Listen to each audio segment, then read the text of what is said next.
สวัสดีครับท่านผู้ฟังที่เคารพทุกท่านยังเล่าไปเหี่ยเกือบ3 ปีด้วยเหตุบางประการวันนี้ก็ได้ปิกมาเล่าให้ท่านฟังแห่งครั้งหนึ่ง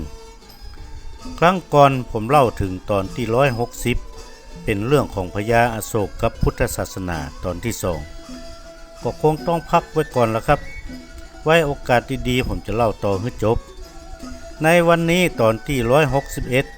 ผมจะนำเสนอเรื่องเกี่ยวกับน้อยใจยาซึ่งมีเรื่องที่น่าสนใจแต่ทุกคนยังไม่ได้รับรู้ถึงรายละเอียดของเรื่องนี้วันนี้ก็เป็นโอกาสอันดีที่ผมจะเล่าให้ท่านฟังต่อไป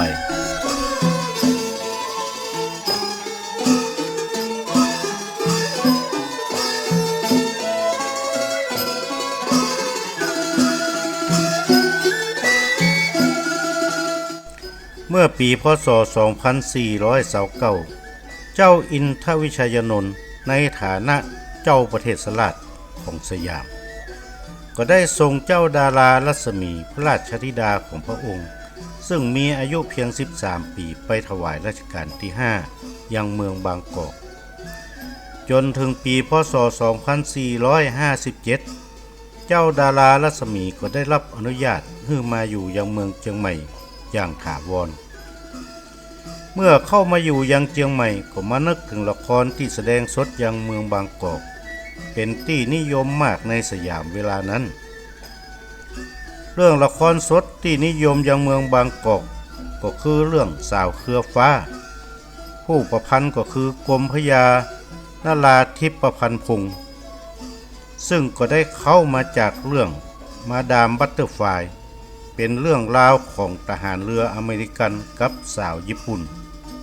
ซึ่งเรื่องนี้ชาวญี่ปุ่นฮ้องว่าเรื่องโจโจซังเรื่องราวของสาวเครือฟ้าเป็นเรื่องราวของความฮักระหว่างร้อยตรีพร้อมคนจากภาคกลางกับสาวเครือฟ้าคนจากภาคเหนือของเฮาละครเรื่องนี้ได้แพร่หลายยังเมืองเชียงใหม่คนชั้นสูงในเมืองเชียงใหม่ก็ชอบกันนักแต่เจ้าดารารัศมีบ่ชอบละครเรื่องนี้เป็นอย่างยิ่ง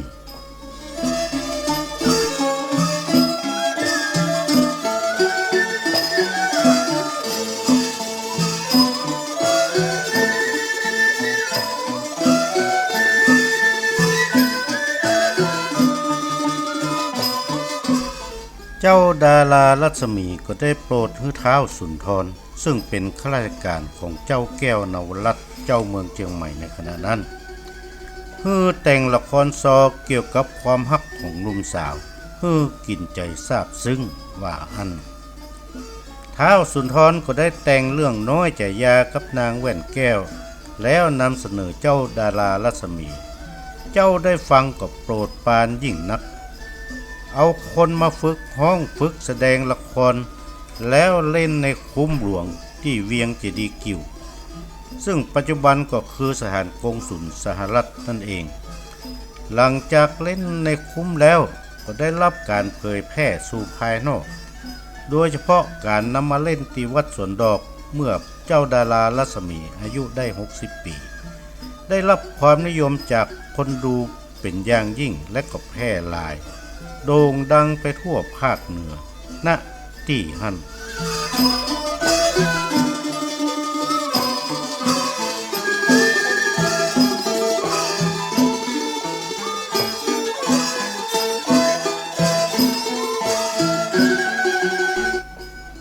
คราวนี้เราจะมาอู้ถึงเรื่องราวของน้อยใจยากับนางแว่นแก้วซึ่งก็มีอยู่ว่าน้อยใจยาเป็นบ่าวรูปหล่อของเมืองเชียงใหม่เป็นลูกของพญา3 ล้าน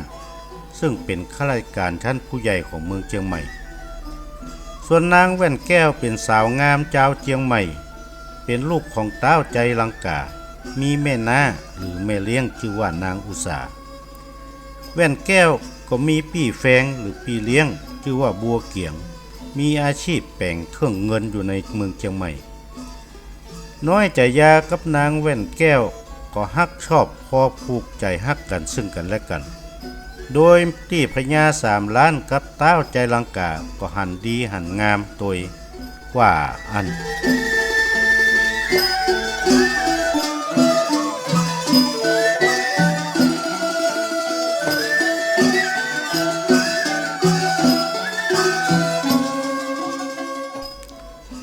ต่อมามีเศรษฐีใหญ่เป็นปอกกาไม้เจ้าตาใหญ่มาจากเมืองแมงสอน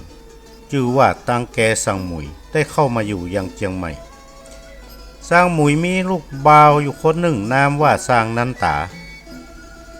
สร้างนันตาพอมาหันนางแว่นแก้วก็ถูกใจยิ่งนักลงไหลในความงามของนางแว่นแก้ว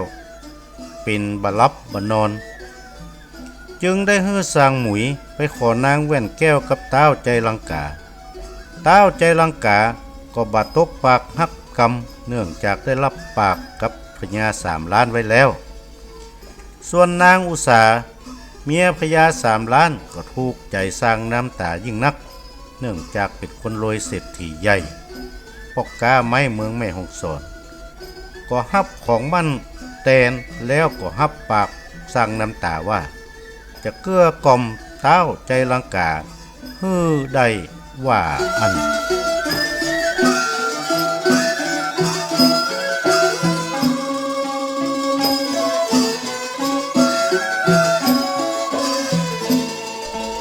ฝ่ายอีนางบัวเกียงพี่แฟงของแว่นแก้วก็ได้แอบรับฟังคำอู้ของคนใหญ่ที่ปรึกษากันอยู่นั้นก็ฟังนำความไปอู้ให้แว่นแก้วฟังเมื่อแว่นแก้วได้ยินดังนั้นก็หวั่นใจยิ่งนักก็จึงบอกให้นางบัวเกียงไปนัดแนะกับน้อยใจยาเพื่อมาปรึกษากันถึงเรื่องนี้ที่น้ำตกห้วยแก้วในวันพรุ่งนี้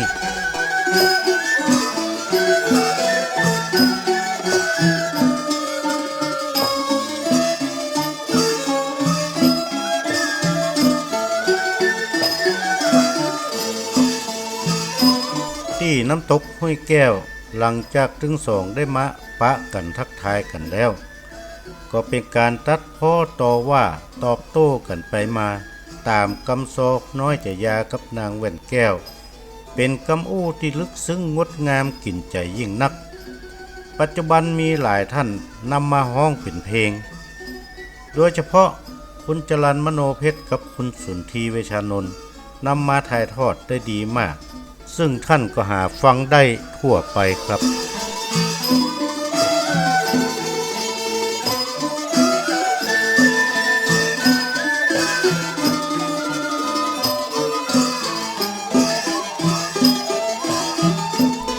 ระหว่างอู้กันอยู่ที่น้ำตกห้วยแก้ว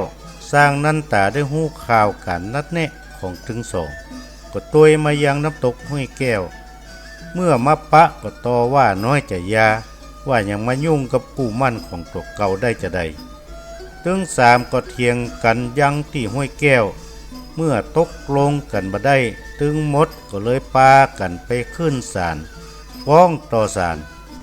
ฝ่ายศาลตัดสินถึงความถูกต้อง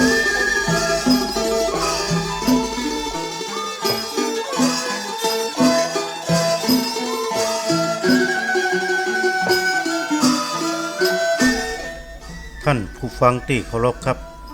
ศาลจะตัดสินอย่างใดต่อไปรวมถึงประวัติของคนแต่งว่ามีความเป็นมาจะใดผมคงจะได้เล่าต่อในคราวหน้าวันนี้เวลาหมดแล้วครับก่อนจากกันในวันนี้ก็ขอฝากข้าวกล้อมของผมมาให้ฟังสุราน้ำปิดกินแล้วเมาขำมาจ้าหาลำสั่งมากินได้